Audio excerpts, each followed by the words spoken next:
This is Bloomberg Businessweek Daily, reporting from the magazine that helps global leaders stay ahead, with insight on the people, companies, and trends shaping today's complex economy. Plus, global business, finance, and tech news as it happens. Bloomberg Businessweek Daily with Carol Massar and Tim Stenovec on Bloomberg Radio. Hi, everyone. Welcome to a special edition of Bloomberg Businessweek.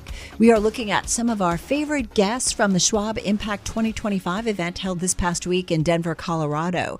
This event brings together advisors from around the country and those in the industry that support them with services and tools. Coming up, we're going to hear from some familiar names, folks like Liz Ann Saunders and Kevin Gordon, and more. Plus, look at how AI is changing the investing landscape. Yeah, we're going to talk about AI a lot. We begin with Schwab CEO Rick Wurster. Well, some deal flow. Charles Schwab agreeing to buy Forge Global Holdings. It's a marketplace for buying and holding shares of private companies. It's about a $660 million deal. We're talking about $45 a share. That's about 72% above the closing price on Wednesday. So delighted. I didn't expect to be talking to you so soon, but I'm delighted that you made time for us. Rick Wurster, of course, President and CEO Charles Schwab here at Impact 2025. It is your annual event for independent advisors, and I'm sure that they're kind of curious about this deal. Why now, and why this company? Well, we're thrilled to be able to democratize access to private investing. This is a market that forever has been for the high net worth and the ultra high net worth. And with the acquisition of Forge, we'll be able to bring access to private companies to every investor. And so we're thrilled about that. Second, it continues our history of innovation. And our innovation has always centered around what can we do to provide more access, more opportunity to our clients so they can grow and improve their net worth. So we're just thrilled about this. And Forge was the firm we really wanted to work with. There's been a lot of speculation about this company, yes, as you know. Yes, well, their stock was down 90% off its highs, yep. And at the same time, they're the leader in the private company marketplace. And so for us to be able to acquire the leading company that has the deepest relationships with the private companies and who have the stock opportunity, it's just phenomenal for us. Rick, was it a bit competitive? And I'm just thinking about the premium that you guys paid. I'm thinking of, was it Morgan Stanley just did a deal to buy Equity Zen, which is another similar platform. So it does feel like big firms are jockeying to provide this access to their investors. So was there pressure to do this deal and get it done now? Well, as a public company, Forge has to run a process. And so absolutely this was a competitive process. And they've been pretty, I think, transparent about this. Yes. From our standpoint, though, we think we're paying a very reasonable price. It's 5 times revenue. It's less than what we trade on a revenue basis. Right. And the opportunity for us in private markets is so much bigger than what we're paying for the company. We're paying $660 million for the company. This market could be huge. And when we bring our 46 million clients to this marketplace, I think the opportunity to grow our economics is significant. But most importantly, and why we did this deal, was not about making money relative to the purchase price. It was about democratizing access to private investing and to helping our clients grow their wealth. Will this only be for accredited investors, or what's the plan in terms of new product placement or product offerings to offer it up to the retail investor? What I'm so excited about is we're going to have an opportunity for every type of investor to invest in alternatives. With this acquisition, we'll have 3 ways that clients can invest. Today, we already have, for both our RIAs and retail clients, a menu of alternative managers. The leaders that you're aware of, some of the big names in private equity and venture capital. Right. That's one way our clients can invest. The second way is through this acquisition of Forge, which owns an asset management company. We will, in the first quarter of next year, launch an indexed fund that is an index of the 60 biggest private companies, and any investor with any wealth, if they have interest in that, will be able to invest. And then third, for accredited investors, we will have a marketplace opportunity for those investors to buy individual private companies and invest in those companies directly. That does require you being an accredited investor. A couple of questions I want to ask you. So how does it kind of improve your ability to win more wallet share when it comes specifically to clients? We know that retail investors have been clamoring for more access to private markets. I think we've gone... I know it's not about money. Yeah. Or I know it's not about in terms of the price you paid, but it is about, right? Like, you want to make sure your clients are happy and they're getting all the offerings. So I'm just curious, how does it help you win more share? Over the last 10 years, we've become a premier destination for high net worth and ultra high net worth clients. And the reason for that is we have a product offer that can't be matched, whether it's access to privates, lending capabilities that are straightforward, fast, efficient with great rates, wealth support on their tax, trust, and estate needs, and access to live individuals to speak to. They can walk into one of our 400 branches all across the country, have a conversation with a real-life person about their financial needs, have a discussion about financial planning and what's going on in their life. And so we really have become, over the last decade, a premier destination for high-net-worth clients, and this acquisition just adds to our capabilities. What about from your RIAs? And I think about all the independent advisors who are here, right? This is what this event is all about. So how much does this kind of help them in their pitch to clients? And I'm just curious, is this to some extent in response to what you've been hearing from independent advisors? It absolutely is, and this is a game changer for us in the RIA space. Today, we have $5 trillion of RIA assets that we custody. 1.2% of them sit in alternatives. We know there's more demand. That number probably should be closer to 5, 6, or 7%. And with this acquisition, we've now given them 3 different ways to get invested. And I expect over the coming years, we'll see that 1% grow more towards the 5%. So the RIAs are thrilled. They've wanted us to do more in alternatives, and I think with this acquisition, we've nailed it. And you said the new client offerings, it's next year. We'll see it early part of next year? Well, Forge is up and going today, so hopefully some of our clients will go find it and start getting invested if that's what they want to do. But for the non-accredited, I think about. That will be, we're going to launch the fund in the first quarter of next year. That's the current plan, and then we'll continue to roll out their services in the coming months and years. You know, the other side of this, Rick, is concerns about hurdles in terms of transparency and investors really understanding what they're buying when they tap into anything in the private markets. So are there any kind of hurdles that you anticipate, regulatory or otherwise? That's why we really wanted to work with Forge. Okay. Because Forge is the market leader in providing robust research to clients. And so clients will be able to access that level of research through Forge. In addition to that, we've also stood up a team of alternative investment experts at our firm that any client can call and talk to about question they have about a type of alternative or a particular investment that they want to make. And so we really are trying to do everything we can to support clients. This is a great opportunity for clients to be diversified, to grow their wealth in a new asset class. But at the same time, we want to make sure we do everything we can for them to be able to do this in a thoughtful, well-researched way. Is there a company you're most excited about that's on the Forge platform or that might be on the Forge platform at some point? I mean, there's OpenAI, there's Anthropic. Is there any company that you're really excited about? There's not a particular one I'm interested in, but I am thrilled that there are a lot of people on our platform and a lot of people that listen to your show that are active in markets, and they want to get into Kraken because they love crypto or they love Elon Musk and want to get into SpaceX. So SpaceX is another one. I think that's what's so interesting is that we find a lot of our investors do have these passions, and now they're going to be able to invest in them through private companies. So we know you took over in January. This is your first deal. Is there more M&A to come? How are you thinking about what else you need to bring under the Schwab umbrella? Well, with 46 million clients on our platform, we have an incredible opportunity to continue to add capabilities to serve and meet more of their financial life.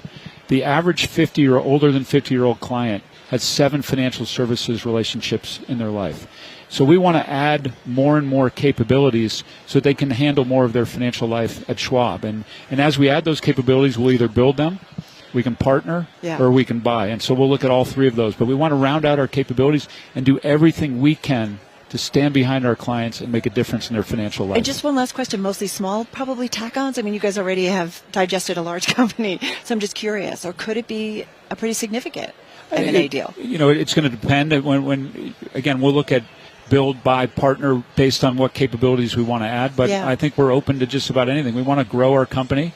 We want to do the best job we can serving clients. We want to make a difference in their lives. And if there's a company or capability out there that we can add to our platform that's going to make a difference, we're going to do it. Well, the market environment right now, we want to dive right in there because really this week we've heard from different Wall Street executives that an overdue collection have weighed on the market this week. So reduced expectations for Fed rate cuts, a prolonged government shutdown. Michael Burry added to the negative tone with his disclosure of bearish wagers on Palantir and NVIDIA. How do you see today's environment from sort of a risk-reward perspective? We try to focus our clients on the long term. I think that owning securities and assets over long periods of time will generally go up. it's really hard to get the timing of markets down because you have to make two correct calls. First, you got to nail it to get out at the right time, which is really hard in the strength of the kind of market we've had and the momentum we've had. To get out at the right time is incredibly hard. And then you've got to be able to get back in at the right time or you miss out.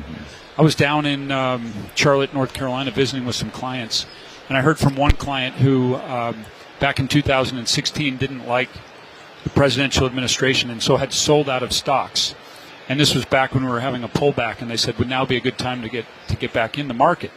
And they'd sat out a huge amount of gains over a short-term point of view. We try to have clients avoid that. If clients can stay in the market and tolerate some volatility, we think over the long run that gets rewarded because it is so hard to call the markets both when to get out and when to get back in. So as you walk around the floor and you're talking to advisors, I mean, what are they talking about, in terms of timely advice that you're getting maybe from the advisors and what they are kind of hearing from their clients? I think one of the most pressing topics from investors today is how to navigate concentrated positions. The S&P is as concentrated as it's ever been. Right. The Mag 7, the big tech. Yes, and it's created tremendous wealth for lots of retail investors. And now they're wondering how to diversify their portfolio and to do so in a way to minimize their tax burden. And there's all kinds of strategies that they can work with their advisor on to create a more diversified portfolio without having to pay a tremendous amount in capital Rick, gains. how hard is it, though, that when clients are like, but why would I want to get out of NVIDIA when I've seen what they've been doing for how many years? Like, how tough is that? Because we constantly have conversations of people saying it's time to, broaden out, back off the big tech. And then it's the big tech with so much momentum. Well, you're absolutely right. And it's a really hard conversation to have. And oftentimes we don't win it, but we want to make sure the client is cognizant of the risk and the choice that they're making. Yeah. And to be fair to those investors, they've been right by sticking with their concentrated position for the most part because the names that have driven the market higher have been the same ones here for a while. And so many people have stuck with it, and they are sitting on more gains than they might have anticipated. So let's go further into the retail trader because they've grown to about 20% of the U.S. equity market today. I'm curious about sentiment trends. Like how the structure of this trend, how resilient are retail traders in an eventual downturn? Well, I think retail traders have been the ones leading the market higher and have been the ones buying the dips. And I think they were out actually in many ways out ahead of the institutional buyers. And so I think you have a retail buyer that has strong hands and will stick through the market. So, we'll see how it all plays out. But markets go up and down, and retail investors will inevitably, make some decisions in there that's best for them. That's Rick Wurster, President and CEO of Schwab. Coming up, more from our conversations at the Schwab Impact 2025 event in Denver, Colorado. Up next, we hear from Schwab Chief Investment Strategist Liz Ann Saunders on what she expects in markets for the rest of the year. This is Bloomberg. This is Bloomberg Businessweek Daily with Carol Massar and Tim Stenovec on Bloomberg Radio. We are back here on a special edition of Bloomberg Businessweek. It's all about some of the highlights from Schwab Impact 2025. It was held this past week in Denver, Colorado. It's all about bringing together financial advisors from around the country, those in the industry too that support them with various applications, services, and tools. And up next, we hear from a voice that has followed financial markets, Tim, for a long, long time. Our conversation on markets with Schwab Chief Investment Strategist Liz Ann Saunders. I'm so glad you're here Thank again. you. Welcome to our cozy little event. Of 5,000 people It's not cozy and it's not little, but we are happy to be here. It's a huge event. It was huge last year in San Francisco. It was huge the year before that in Philadelphia. Mm-hmm. You were shaking your head when I was saying everything is awesome. Why? Well, it's a bit of a tale of two markets. You've got cap-weighted index returns and the lack of any significant downside, particularly since the April 8th closing low. But here's an example. The average member within the S&P just since April 8th has had a 16%, now actually 17% drawdown. The average member within the NASDAQ since April 8th, when the NASDAQ's up 50 some odd percent, has had a average maximum drawdown of 36%. So the breadth isn't there. The breadth isn't there, but there's a lot of churn and rotation going on under the surface that you don't pick up if you're only looking at the index level returns. Are we starting to see signs where investors are kind of questioning some of the valuations that are out there, the AI spend and whether we're getting the return on investment on it? Tell us your thinking there. I think the margin of error has narrowed a bit. There's obviously sensitivity, whether it is diminution in return on invested capital, whether you're seeing pressure on margins. Obviously, the concern about the circularity of financing and the fact that so far that's a real thing, right? It is a real thing. I mean, we are kind of blown away. What feels like it's all in the family. Yeah, here's $5 billion, so you can buy $5 billion worth of stuff from us. Right. Well, you guys at Bloomberg had this incredible visual that I think made it on Michael Burry's post. We were talking about the post. Yes. But that is such a great visual. I've seen more simplistic ones of a power strip with the plug plugged into the power strip. Yeah, but that's exactly true, right? And I think, the boom so far has been financed out of cash flows. It's been largely equity financed. But now you've got, as to just pick on the Mag 7 cohort, Mag 7 free cash flow growth has gone from more than 60% year over year 6 quarters ago to now 2 quarters in a row of negative. And so you're starting to see more deals financed with debt. That's not necessarily a bad thing. It's just a different environment. But that I do want Meta and Alphabet, right? Didn't they just recently do it? Oversubscribed, like there was lots of investor interest. But I don't know, Liz, what we just have to keep an eye on it or what? Yeah, I think, valuation is a tough one. I think valuations, and I'm going to say this generally, not just specific to AI stocks or Mag 7. It's not a market timing tool. It's more a temperature gauge than it is a timing gauge. It's almost an indicator of sentiment. There are times where valuations can get stretched and they can get more ridiculously stretched, and the market still has a long runway ahead of it. So I think it represents some of the angst that's coming into the narrative right now, but it doesn't necessarily portend impending doom. It's just a cost saver, AI.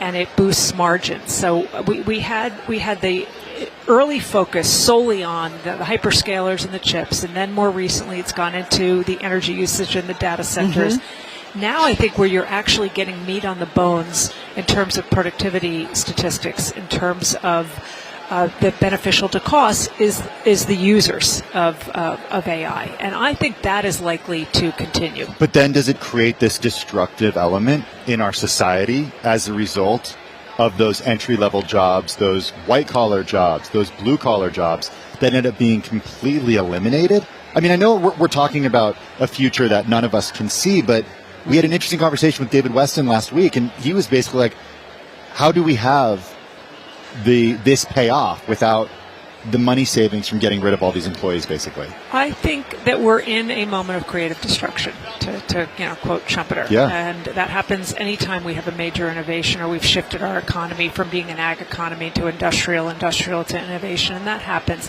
But ultimately, new types of jobs are created. I actually think that companies that don't adopt AI are going to have more job losses. I think what we need to bring in is what AI doesn't yet provide and maybe won't ever. The C's, creativity and culture and community and connection, context. So I think I still think AI, yes, it is replacing certain kinds of jobs, but I think it's replacing tasks more than it's replacing full occupations. But I think workers have to adapt to it and adopt it and bring it into their lives, or they will be left behind. I pulled up my phone because someone came up to us, and Dwayne, who is a financial advisor, he's here, and he said you guys did something on AI. No, he said you. I did. You did something on AI. At an AI. event, and we had somebody who showed how to use AI, and he said after that, I went home and started playing with ChatGPT. This was the panel you did at this conference last year in San Francisco. No, it wasn't. No? I don't think so. Okay, well, it was something. But anyway, there's a lot of stuff going on. But what he said is he was able to ask it questions, do analytics so much faster. It was accurate. And he said it just took less time. Right. And I actually produced better returns for my clients, which was pretty cool stuff. It is a game changer, but the hallucination rates are still high enough. They're low single digits, but high enough that I think it was Gene Munster. He spoke right before me at a recent conference, who said, LLMs are like an intern.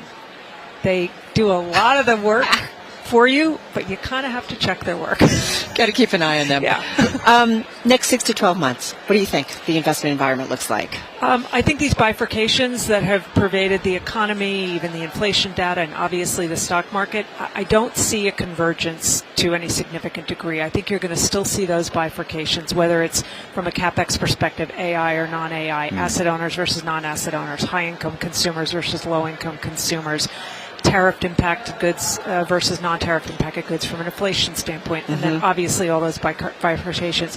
What I would watch for that may be interesting is we could have a situation where if some of the mega cap names, some of the leadership names continue to have some sort of pullback phase, watch what the rest of the market does.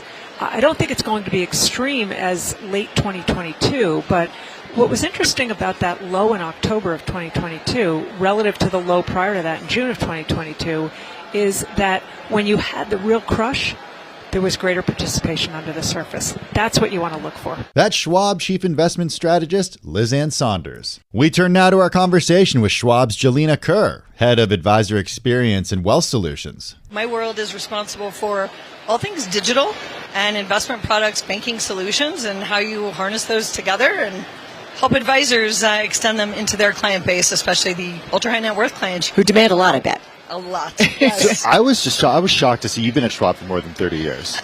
I'm an old timer. You were on the advisor services trading desks. The role of an advisor 30 years ago versus now. I mean, those are like two different jobs. Vastly different. Yeah. What are the expectations right now versus what they were 30 years ago? The expectations are frankly a little overwhelming due to the complexity of AI, technology, trying to figure out how to scale your business and still serve your clients. Those two things don't always just flow together seamlessly. Right. And so the demands on advisors to really understand all the solutions that are out there, I think can get overwhelming. I mean, it gets overwhelming for me, and I do it every day in my day-to-day job. So I think just their ability to think and learn on their feet as they're talking to different clients who have different needs, because that customization trend is no joke either. Does AI help with customization, or does AI help you in your world at all? AI does help us in our world. We are taking it more from an internal view right now. Okay. So think about our service professionals, trying to enable them, making sure they serve advisors. We've got a knowledge assistant that's powered by AI, note-taking, those sorts of basic tasks we are using in-house. And we are working with advisors to make sure they know what's out there and how they can take advantage of it in a safe way, right? You want to measure twice, cut once when it comes to AI. So, yeah, we're still finding our way. What about alternatives? This is not a world that 30 years ago, people were thinking about private credit, venture capital, private equity in their portfolios. Yeah, now it's like, that's table stakes. It's no longer high yield as being like kind of something out there. It's very different. It is, and alts are a huge part of that. I think some of the complexity, though, is how do you connect the alts to the rest of the portfolio? If you've got a 60-40, alts have a role to play there, but it's not very seamless or operationally sound at this point. What do they want in terms of alternatives? I mean, when we think about alternatives, we think about real estate, we think about some hard assets. I'm just curious, though, in a world where crypto is a bigger part of investing, the private markets world it seems like nonstop that people have talked about for the last few years. What do they want in terms of alternatives? It really runs the gamut. I mean, I don't want to give you an answer that's a non-answer, but in a way, when you think about some advisors who are just really wanting to start inserting it, but they want to do it in a very well-known name way, then you've got all the way to the other end of the spectrum, advisors who are creating their own alts and weaving that into the platform. But what we're most hearing is they want model flexibility and scale. So they want to be able to pull the alts into the model, do all the management and construction of all of those things in an automated way. And with illiquid securities, that's a bit of a challenge. But we're all working through it. There's some great leadership at some of our partners. But that's so important for your clients, because those are sticky. Those are what cause clients not to move to a different RIA. That's right. Because you can't just get out of them. No, you cannot. And I think that's why advisors are at their heart, right? Their fiduciary responsibility is to make sure their clients know they are illiquid. You're gonna be in this for a while, and they want to make sure they're educating their clients so that they're not hitting a point where the client's like, oh yeah, give me all that money. Sorry, can't do it right now. So advisors have always been careful and cautious, but given the fact that these have now gone from like a traditional 5% component of the allocation to 10 to 20, like it's growing and it's out there. Juliana, just got about 25, 30 seconds. As you walk the floor, what are you hearing from advisors that you're just picking up on in terms of trends or themes? And just quickly, if you could. Yeah, really quickly, automation, which does tie back to the AI thing, but automation of those tasks, construction management, transactional things that are not adding value, and using API connectivity to do that. It's table stakes, yet people need help implementing them. That's Jelena Kerr, Schwab's head of advisor experience and wealth solutions. Coming up, more from Schwab Impact 2025 held earlier this past week. Up next, we move on from equities to fixed income and hear from Schwab's Kathy Jones. This is Bloomberg. This is Bloomberg Businessweek Daily with Carol Massar and Tim Stenovec on Bloomberg Radio. Let's get back to some of our conversations that were this past week at the Schwab Impact 2025 event. It was held in Denver, Colorado. We turn now to our conversation on fixed income with Schwab's chief fixed income strategist, Kathy Jones. You know, in general, the economy seems to be chugging along. Right. Okay. It's not great for everybody, but in aggregate, it's good enough. Inflation is stuck at 3% and kind of edging higher. Where do we go from here? If you've got inflation at 3%, maybe moving up and a 4% 10-year yield, you know, that's equilibrium right now. We need something to change. And do you think it's going to change? I think in 2026 we'll probably get enough slowing growth and some easing in inflation that we'll see yields come down. But I think the market was just way over its skis, expecting the Fed to cut over and over again. And it is very difficult to forecast all the time, but now between tariffs on, tariffs off, no data, policy shut down, policy making shut down, you know, I think the market's just the bond market's kind of just going, whoa, we're pretty well priced. Let's just sit here and wait for things to happen. Well, so then does that increase the chances, Kathy, you think, of the Fed having a policy misstep here? It's certainly a possibility, but I think my impression that I get from Powell and from many of the other members is, look, we're back to this navigating on a cloudy night thing, right? We don't have information. The path ahead isn't clear. And we've taken a couple of steps. We're not restrictive anymore. So now we pause and we wait and see what happens. We go slow. I'm a sailor, and I've navigated at night, and it can be kind of not so great. Yeah. You can hit a rock, yeah, or you could hit something because you just don't read something correctly. Right. Or things can be smooth sailing. Yeah. So is there a chance, though, that I think so many people are shocked at that the economy is still growing and we're kind of doing all right, and the market continues, the equity market, to hit highs. Not necessarily what everybody was predicting a few months ago, but I just do wonder what's the thing we could be missing. Well, right now financial conditions have been very supportive. Yeah. Right? And I think that's another reason the Fed can kind of wait. They're saying, well, there's no evidence that the level of interest rates is holding back the economy. People can borrow as much as they Except want. for housing still a little bit. Yeah, maybe, but I mean, you know, even housing's starting to kind of recover because prices are adjusting. So, you know, what is the thing that gets us? It's never the thing you're looking at in your face, right? It's the thing you don't know. I'm worried about the buildup of debt, you know, behind the scenes in the shadow banking system. Private credit? Yeah, to some extent. We know that the quality isn't great there, and we know that some firms are struggling. So, how would a crisis like that in private credit manifest? You know, I think the issue is who's lending to the private credit folks. Don't the banks lend to the private credit folks? Yeah. So, right. What's their exposure? Well, we don't know. You know, because private credit is private, you know, it's hard to know the quality of the assets in any given day. Your right? face is really telling. Are you concerned that the exposure by the banks is a lot more than we know? I think the banks, no. I think the the major banks are fine because against their will, they've been forced to hold a lot of capital since the Basel rules. And so I think the banks are okay. But it does get to be sort of a cascade, right? One thing leads to another, and a lot of interwoven lending takes place, and there's hidden leverage. And that's where you worry about things starting to change.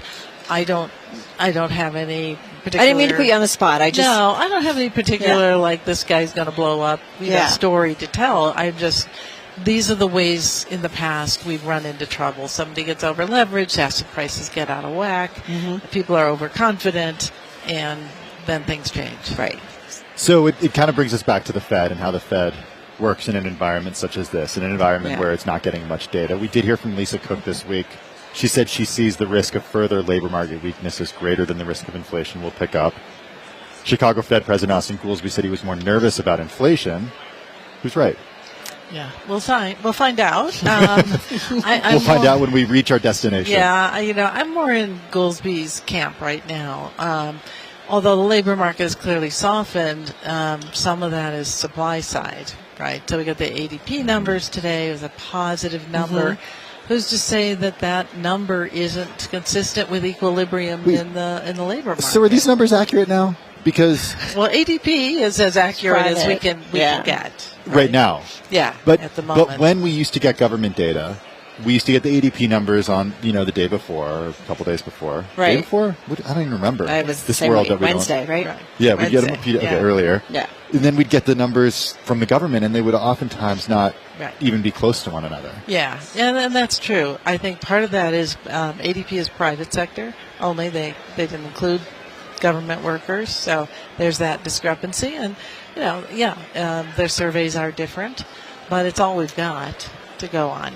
So it looks like that they're picking back up a little bit, and that's good news. The ISM figures and manufacturing figures were okay today, with prices paid continuing to climb. That's Schwab's chief fixed income strategist, Kathy Jones. Return now to our conversation with Sam Kang, head of Family Office and Premier Wealth Group. So it's interesting because you've got a small number of clients, but a lot of assets. I mean, we're talking 100 clients and $200 billion in assets under management. Talk about these relationships, because are you working directly with the ultra high net worth individuals, or are their family offices serving as a conduit to you? Yeah, well, we work with both. So updated numbers, we're actually now at about 140 relationships. We've now grown to $260 billion just within the family office. So 30% growth just this year. Wow. In terms of assets, we've grown by 50% year over year. So there is a huge demand. To your question, we work directly with single family offices as well as professionally managed multifamily offices. What is the definition right now of ultra high net worth individual? Yeah, so typically there's a wide range, but typically what we see is 20 million in investable assets, which really is about 30 million in net worth. Is it often the case of just managing everything and anything and then the pass of that generational wealth? Like, give us an idea of what this all entails, because it's a lot of moving pieces, if we correct. Absolutely. It's a lot of moving pieces. It is beyond just financial planning and investments. It gets into reporting, but it goes far beyond that. It gets into family dynamics, family constitutions. Philanthropy that you just spoke about is a key factor in terms of that estate planning. You said family constitutions, meaning what? So creating the core values of the family to identify how you want to spend that money down through and how you want to pass that wealth down to generations. So this is really critical, especially with the wealth transfer that's happening. Yeah. Latest reports, roughly about $124 trillion will be changing hands over the next 2 to 3 decades. That's roughly about 2 to 3 trillion per year for the next decade or so. So what we see is a huge demand, especially in the ultra high net worth, to create these family constitutions so that they have a plan of how they will pass down the wealth. It's fascinating because we always, I think when we talked about the passing on of generational wealth, we talked about like your offspring, right? Your kids, basically. But we've also had a lot of conversations about the or wealth your going. kids' ex-spouses, depending on the prenuptial agreements or lack thereof. Anyway, go ahead. Make them tight. Yeah. No, but passing on to women who tend to live longer, and maybe their husband dies. But so talk to us about the specifics. Is a lot of it big families, lots of family members? Is a lot of it thinking about maybe the husband passing it off to the wife? Like, give us an idea of what. Yeah. So, first of all, typically people just think it's passing down to the second and third generation. What's going to happen first is the immediate passing down to the spouse. So, as you're saying, roughly about 45% of that wealth is going to go to that spouse first. Right. And then it'll get into the second and third generation. So there's multiple families that will be involved in this conversation. We also see, when we think about the transfer of wealth, there is a lot of conversations about how you create the overall plan in terms of not just the investments, how you think about that investments over 2 to 3 decades, but what you want to do with that money, and do you want to use it for philanthropy? Do you want to create other businesses? So there's a lot of conversations along that line. Okay, let's cut to the chase here. Death, divorce, taxes. Those are the things that are, those are the things that are like on the radar of family offices. We know that. But I've also heard stories of like, all right, we need the head of our family office to find a new yacht captain right now. Our yacht is in Bermuda. What's the craziest story? There are people who do that. Oh yeah, I know. Move it around. Yeah. So what's the story? That is an actual example. We've heard stories where a family fired their entire crew one day. They come to the family office and they say, I need a new crew by tomorrow. So this is the key distinction. There are a lot of independent RIAs that want to get into the family office space. What it really is, it's that very first call that these families make. So you not only need to be there for their financial planning, their investments, but you really need to be thorough about all the capabilities that you need to be able to support a whole family. So who are the people support that do that? So are we talking lawyers? Like, give us an idea of who has to be all involved in that. Yeah, so at the center, think of it as a hub and spoke model, right? So at the center is that trusted advisor. We call that more of an expert generalist. That person then would reach out to lawyers, estate planners. It could be aviation loans. It could be bill pay, lifestyle concierge services, healthcare concierge. So it really goes the complete spectrum. Hey, last question. Our team reporting that at least a fifth of the world's 500 richest people now have a family office helping preserve fortunes totaling more than $4 trillion. That's according to the Bloomberg Billionaires Index. That was surprising to me. Why don't they all have family offices? Only a fifth of them do. Well, I think there's more and more interest in creating that family office. So along that lines, it's estimated that 17 trillion is within that ultra high net worth market, but only about 5 to 6 trillion is managed by a family office. So I do think that there is a growing trend for these services. That's Sam Kang, Schwab's head of family office and Premier Wealth Group. That does it for this hour of the special edition of Bloomberg Businessweek, looking at some of our favorite conversations from Schwab Impact 2025 in Denver, Colorado. We're not done yet. Still to come, more on markets with Schwab's head of macro research and strategy. We're talking about Kevin Gordon. Plus, Fred Kaynor, Managing Director of Relationship Management for DAF Giving 360, will discuss the growth of charitable giving and use of donor-advised funds. You're listening to Bloomberg Businessweek. I'm Tim Stenovec. And I'm Carol Massar. Stay with us. Today's top stories and global business headlines are coming up right now. This is Bloomberg Businessweek Daily, reporting from the magazine that helps global leaders stay ahead, with insight on the people, companies, and trends shaping today's complex economy. Plus, global business, finance, and tech news as it happens. Bloomberg Businessweek Daily with Carol Massar and Tim Stenovec on Bloomberg Radio. We're back on a special edition of Bloomberg Businessweek. It's all about some of our conversations from the Schwab Impact 2025 event held this past week in Denver, Colorado. Now, this event, held every year, is all about bringing together registered investment advisors, financial advisors from across the United States, and those in the industry that support them with services and tools. We begin with our conversation this hour with Schwab's head of macro research and strategy, Kevin Gordon. there's kind of this internal turmoil right now in terms of the environment. Is it inflation we have to worry about? We saw that companies announced the most job cuts for any October in more than 2 decades. This from Challenger Gray and Christmas, and they did talk about an AI component to it. I can't figure out where we are. What do you think? Where are we? It's like the flavor changes almost literally every day. I mean, it was much more labor-driven. You had the Challenger data you mentioned, but you also had data from Revelio Labs, which has become, much more important to look at in terms of private sector providers and what they're looking at for job growth. And what they showed for October was a decline of 9,000 for payrolls. But for me, the labor market stuff is almost this hall of mirrors, because all of the different indicators tell you completely different things as to what's going on in the labor market. If you look at claims data, which we're not getting at the national level, but if you aggregate everything at the state level, it still looks relatively healthy. It's stayed relatively low and stable. If you look at ADP for October, surprise to the upside. If you look at something like Revelio, though, weak. If you look at something like Challenger, also weak.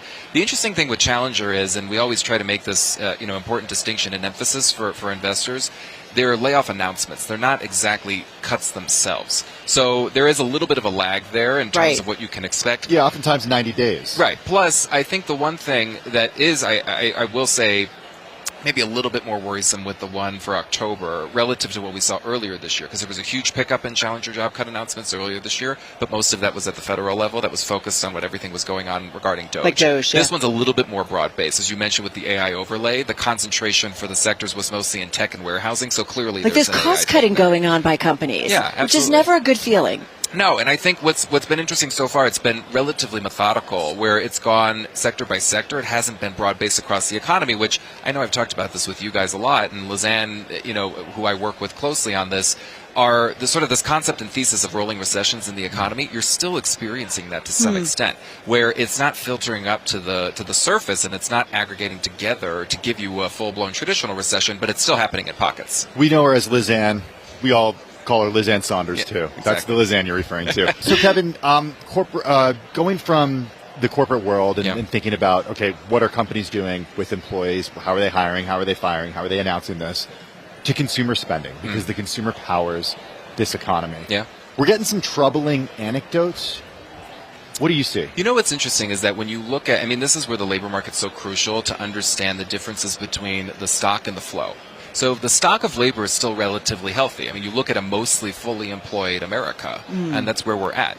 Any of the layoff activity we've seen is just at the margin relatively minimal. So if you see relatively low layoffs, despite a very low hiring rate, which we're basically at cycle lows, the fact that the stock of labor is strong means that the aggregate income growth month to month, assuming you stay employed, is relatively strong. So that's why real spending is still positive.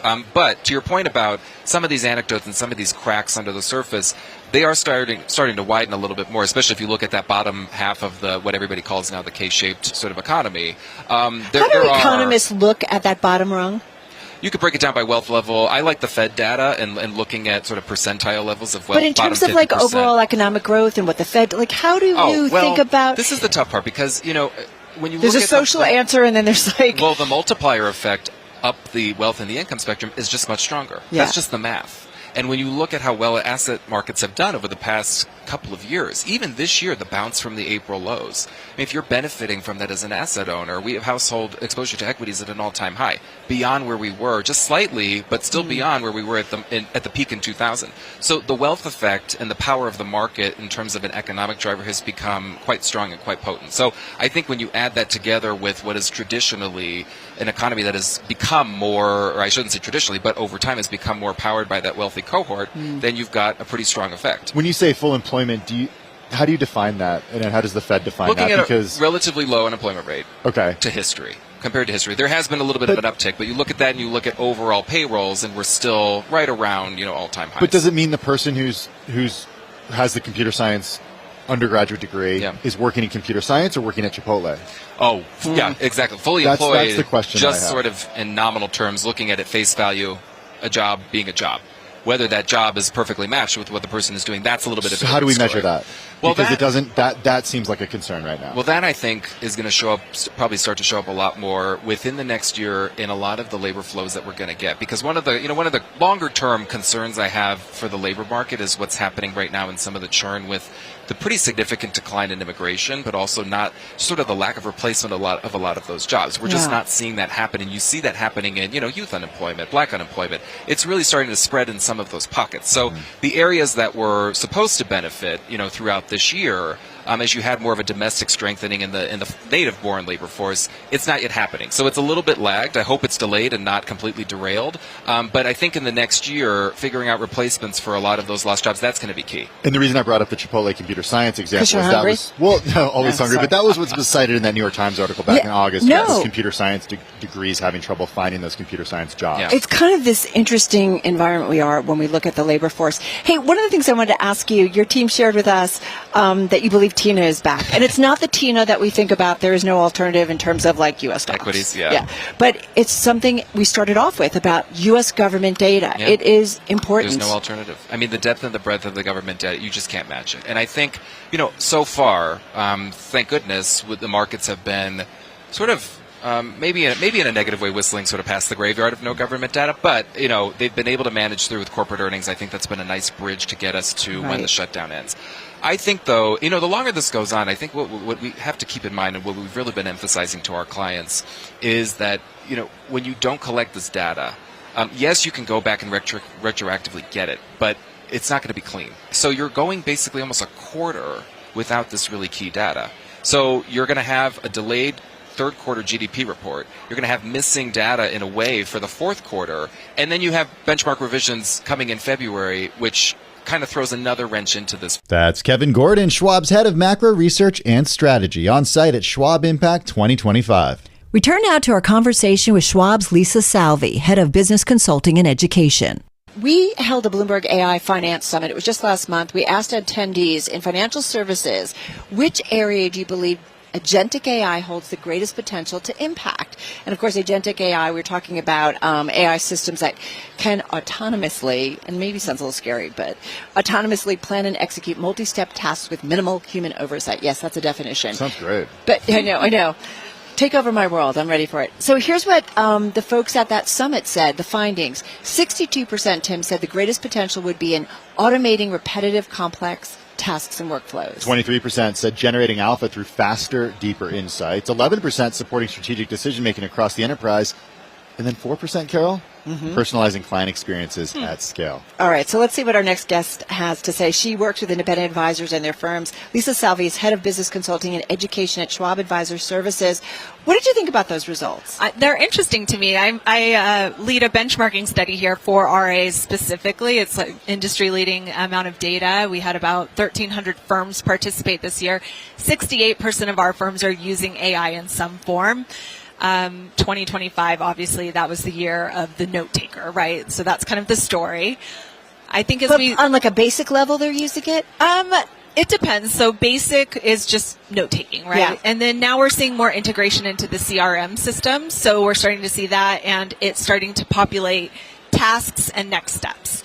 So a lot of firms are saying that's saving them 30 minutes per client meeting. So that's a real ROI we're seeing, which you don't always see with AI all the time. Up to, I had one firm last week tell me 2.5 hours of time savings. So that's kind of the year, what we've seen this year. I think next year is going to be more of a two-pillar type of year, where you're going to see a lot of bottoms-up type of projects and kind of citizen programming with the AI tools that are available within firms. But we're also going to start to see looking at larger scale projects that can actually build a transformative change or time savings in the organization that will be approached more like a project. Agentic agents and agentic, that's kind of, we're just stepping into that. So you're starting to play with that. Some firms have it. Yeah. It's still very rare.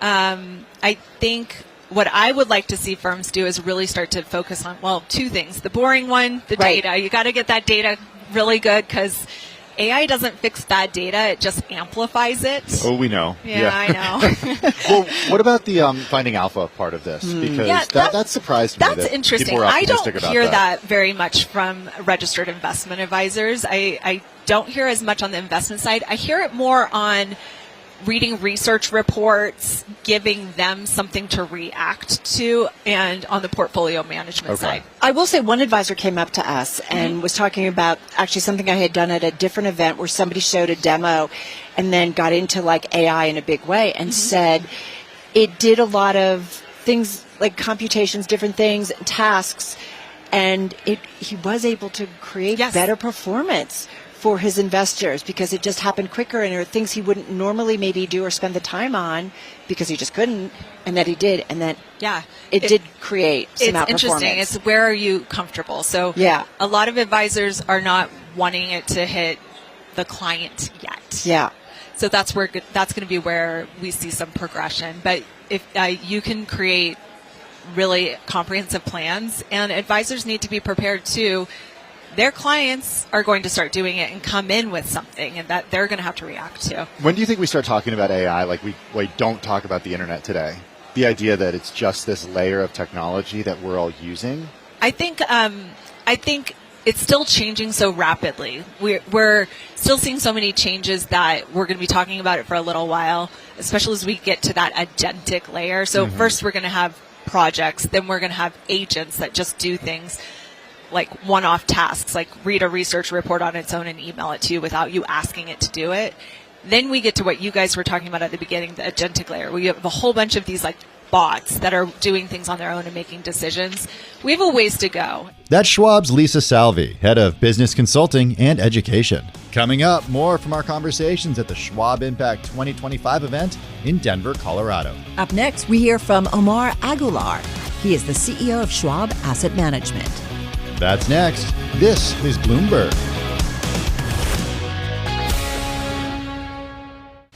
This is Bloomberg Businessweek Daily with Carol Massar and Tim Stenovec on Bloomberg Radio.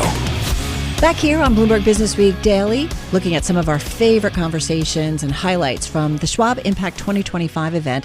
It was held, Tim, this past week, of course, in Denver, Colorado. It was a little chilly out there. Well, it was, yeah. It's Colorado. I know. You have the foothills of the Rockies. So. That's so true. Yeah, 300 days of sunshine a year, though, so that's not bad. No, it was nice to be out west. We turn now to our conversation with Omar Aguilar, CEO of Schwab Asset Management. Well, let's talk about this year because as we were chatting ahead of this interview, you made the joke, I wish we could just end the year right here because it's been a good year. It's been a good year, but what does that portend for the next, 2 months? It's been great for investors. It's been great for investors to actually see this. I would probably say there were many points throughout the year where we all wish things were actually going to be different. And I don't think anybody anticipated, that we're going to be at this stage, so far into this year.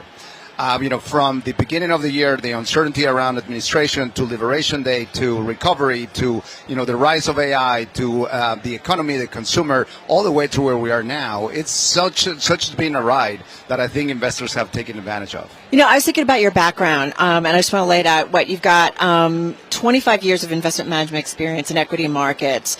You've seen a lot of cycles, and I think I often reach out to you guys to ask you about this. What do you make of some of the recent stress that we've seen, Omar, whether it was concerns about credit, some of the regional bank issues again? We've heard different stories about whether or not credit concerns are something that might linger for a little bit. And then there's the private, credit market. So how do you see it? And do you see it at all impacting kind of the tone of trade and activity on your platforms? Yes, it is interesting because, yes, I have seen a lot of cycles. I have too. So we're just like a good bottle of wine. My gray hairs, I take a pride of it. But yes, it is interesting because, what I have seen historically is you actually go to the source of what is actually maybe the reasons why something cracks. There will always be in every single cycle, areas of risk that are what we call ideology idiosyncratic. That's just such a fancy word. But, what that means is that there will always going to be things that will happen that will make people nervous. And we just need to understand whether it's systemic or it's just isolated to certain area. Interesting enough, you mentioned about, the credit market. The credit market has been incredibly resilient since 2008. And I think when you look at the current, even the high yield market, it's not as junky as it used to be. I remember back in 2005, 2006, or 2001 and 2002.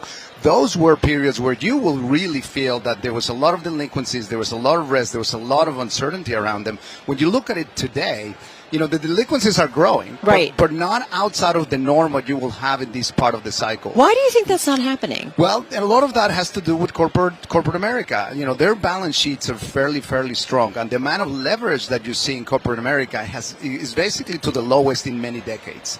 So what that actually means is that, yes, companies that are taking excess leverage, excess risk, and they're more risky in the way they manage their business, they're clearly more at the risk end. Yeah. But the majority of America, it's actually pretty solid in terms of how they manage their balance sheets. And in fact, a lot of the reasons we were talking about, in other forums about the reasons why tariffs have not been having the impact as big as it has been is because profit margins have been very, very benign and have been not been affected as much.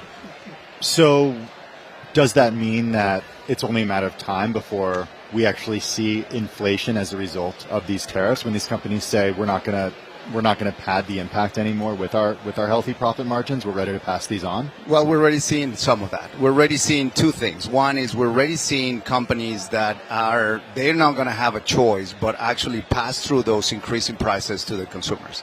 We have seen those companies that have the biggest opportunities and the biggest, widest margins. They're already good. But there are ones that are getting a squeeze. We already see some of that already in the early parts of this earnings season. The second part that we're observing is consumption. Consumers and the demand destruction is starting to happen. You're starting to see a little bit in terms of airlines and the tickets. And, you see that actually on my way here for the first time, the plane was not full.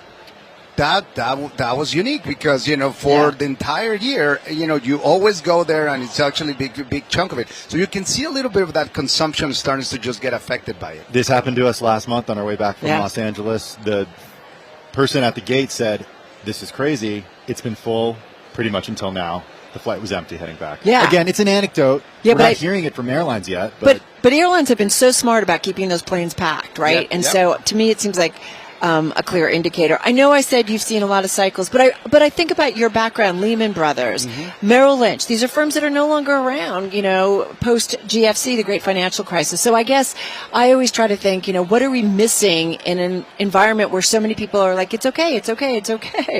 And I'm like, what are the possible risks, do you think, for investors in this environment? Well, we have seen, and actually we saw this in the last 6 weeks. If you look at the performance of those companies that do not have positive earnings, negative earnings companies in small and mid-cap sectors, they outperform by almost 20% in a short period of time. So what is called the junk rally.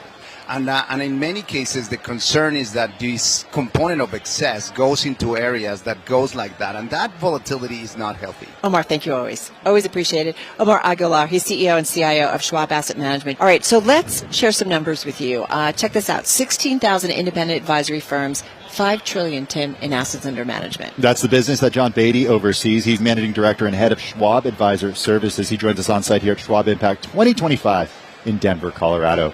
John, you've been at Schwab for close to 30 years. Let's say 28, just so I don't date myself too much. But it's been a great run. 28 years. Yes. You've been a member of the Advisor Services team for 16 years. That's correct. An RIA today versus what it was 16 years ago.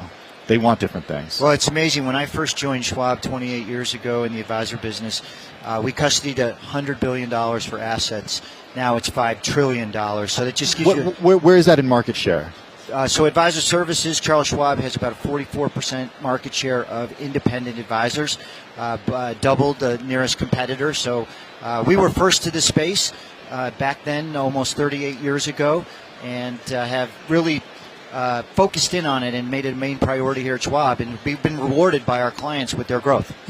My in-laws we're talking about their financial advisor, and I was telling them about this conference that I was coming to, and they said, we had a choice when we signed up for this, with this financial advisor who we wanted as a custodian. We could choose Schwab.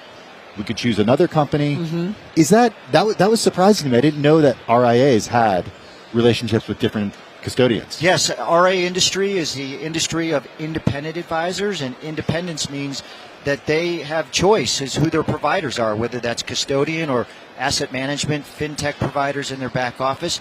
I think that is actually the secret sauce of the RIA space, in that everybody has to be at their best every day to maintain their seat at the table, whether it's us as a custodian against our competitors or a fintech provider in the back office, an asset manager. So everybody's at their best. That means consumers are getting a great experience. Keeps everybody lean and mean, Yes, right? And exactly. competitive. Yeah. So what do investment advisors really need from you guys today? So really where the hallmark is, or the foundation and relationship, is our custody experience, which means opening accounts, moving money, doing trades, the basics that advisors want to be brilliant in how they serve their clients. So easy, secure, what? Easy, secure, accurate.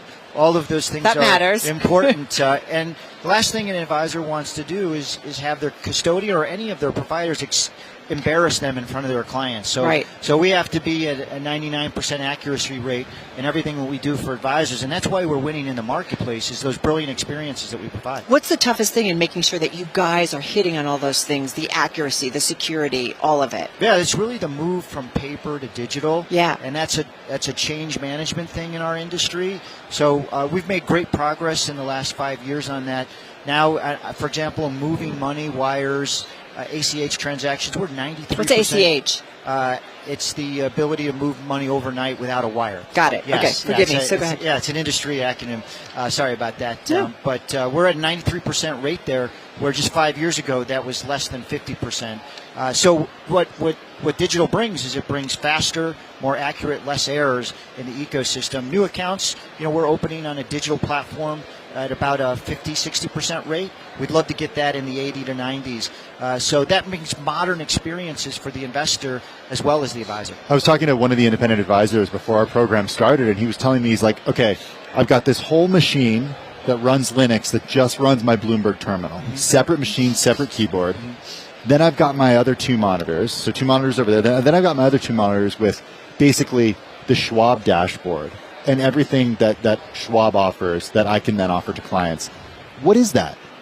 What is that tool? What is that dashboard? So our website is the place where we serve advisors digitally, schwabadvisorcenter.com. In that tool, you'll find all the logistics of custody, moving money, opening accounts. We have trading capabilities on that website, and a lot of other features that advisors can dig in. The industry has changed over the years, and now we have our iRebal capability, which is a automated rebalancing tool. We have Model Market Center, where advisors can tap into pre-built portfolios. So advisors are really looking to outsource some of the things that you used to do in-house, so that they can use their time in other ways with investors around planning, estate, tax, those value-added places. How much in terms of advisors, from what you guys are seeing, how much are they doing like face-to-face or phone calls or actual conversations versus so much that they can do either digitally? Like, I'm just curious what that mix is. Well, it has to be a combination of Because if they want to free up time to do, Yes. And there's nothing that replaces being in person with your client. And we had Kesley talking about the need for social interaction. So what really advisors are trying to bring is a recipe of digital experiences that take the less value activities, moving money and transactional work, so that they can use their in-time person with clients on more of the intellectual, psychological aspects of investing. AI, very briefly. Yes, going to be really important as we go forward. Not yet? We see advisors, about 50% of advisors are already using AI-enabled tools in their back office. These are things like recording meetings with clients and taking notes. We see them using tools to read contracts and give summaries. And so it's basic AI, but it's a beginning. And, this is an entrepreneurial community, and so they're leaning into these types of services. How much back and forth is there with advisors and you guys about what we need in terms of AI? It's about our ecosystem We want to AI enable them on the custody side, and then they need to AI enable their experience with their clients related to the portfolio and other aspects. So it's going to play a big role in this industry as we go forward. John, thanks so much for joining us. Is there a chatbot that's like, hey, Chuck, how do I do this? Yeah, we have a knowledge center tool that our service reps use that is AI enabled, that makes us smarter on the phones with advisors. We'll turn that on to advisors at some point. Okay. Not yet. Once the learning is done, right? All right. Yeah. John Beatty, Yeah. thank you so much. Really appreciate it. Managing Director, Head of Advisor Services at Schwab. Coming up, more from our conversations at the Schwab Impact 2025 event in Denver, Colorado. Coming up, Fred Kaynor, Managing Director of Relationship Management for DAF Giving 360, talking about the growth of charitable giving and the use of donor-advised funds. That's coming up next. This is Bloomberg. This is Bloomberg Businessweek Daily with Carol Massar and Tim Stenovec on Bloomberg Radio. We're back here on Bloomberg Businessweek looking at some of our favorite conversations. It was all happening at Schwab Impact 2025, the event held in Denver, Colorado this past week. We turn now to our conversation with Fred Kaynor, Managing Director of Relationship Management for DAF Giving 360. We talked about a lot, specifically the growth of charitable giving and the use of so-called donor-advised funds. A donor-advised fund is essentially an account set up to facilitate charitable giving. A donor-advised fund is comprised of three different components: contribute, invest, and grant. So a donor, with the support of its advisor, his advisor or her advisor, contributes cash, securities, appreciated assets, including real estate, collectibles, private business interests, and alike. We accept those contributions. We liquidate them if they're appreciated assets. We deposit them into the account. They invest those assets for growth while they're in the account, and then when they're ready to grant them to the charity of choice, they can do so in a matter of a couple of days. And the beauty of the account is, from a contributions perspective, it affords the donor an immediate fair market value tax deduction at the time that the contribution is made, and they potentially avoid capital gains tax that they would otherwise pay if they were to sell those assets first and donate the proceeds into the account thereafter. Should everybody be considering donor-advised funds, or do you need to have a certain level of wealth for it to make sense? He's going to say yes. Yes. Really, though? Really? Yes. I mean, no, it's a good question. A lot of people think that, a donor-advised fund account is set up for the ultra-high net worth and the ultra-wealthy, and the answer is no, it's not. There's no minimum to open an account. You can have an account with, in fact, a zero balance. Many people open an account for testamentary purposes. They will fund it upon their passing to fulfill their charitable legacy. When you're young, you don't necessarily have a lot of assets to give to charity, so you don't have to give $5,000, $10,000 to open an account. You can open it with a zero balance, and you can fund it over time when you have the assets ready to give. But why open it early if you don't really have anything to contribute to it? It's a great question, and they do it for a variety of different reasons. Like I said, one is when it's used for testamentary purposes, when a person is planning their legacy, when they're planning sort of they're trying to think about what they want their legacy, charitable legacy, to be beyond their lifetime. They would fund upon their passing. The donor-advised fund account would be named as a beneficiary of their trust or their estate, and an amount would be put into that with the understanding of exactly how and where they want that be distributed to charities of choice. So that's what I want to talk about, is control here. How much control does the person who put the assets in there, who had the assets, who donated the assets, have where those assets go, or where that money goes? That's a great question. So technically, when the assets are put into the donor-advised fund account, they relinquish control of those assets, because those assets, we are, as you said at the beginning, we are a 501c3 nonprofit. They are effectively making a contribution to a nonprofit organization, and at that time, they relinquish the control of those assets. However, they are the ones that recommend the investment strategy when the assets are in the account, because we want to make sure that they're invested in a manner that's consistent with their personal goals and objectives, and they recommend grants when they choose to have grants go to the charities that they choose to support. So in other words, it's not them making the grant. They are recommending to us, as the, if you will, owners of those assets, where they want those grants to be made and how. And so while they relinquish the control for a variety of reasons when they actually make the contribution, they make the recommendations on how to invest and where, and they make the recommendations on where to grant and when. So two questions. Where are folks often saying, here's where we want those assets invested? And then where are they saying they want to donate to? That's a great question. And there are a number of different investment options. And it really is up to ultimately the donor and the advisor supporting the donor on how they choose to balance their portfolio in terms of an investment strategy. Because I wonder if it's about growth or it's just about maintaining the principal or a little bit of both. Yes, it's both.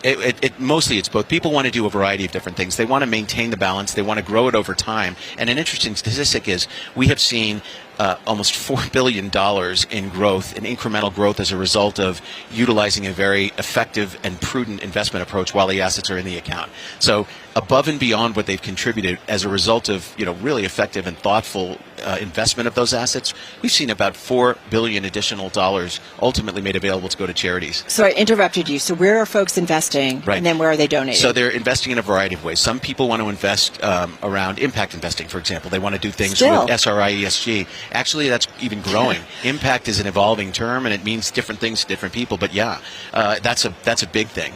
Others are investing in sort of much more conservative investment options, where they're much more focused on maintaining the balance and making sure that it's not subject to the same investment volatility as others.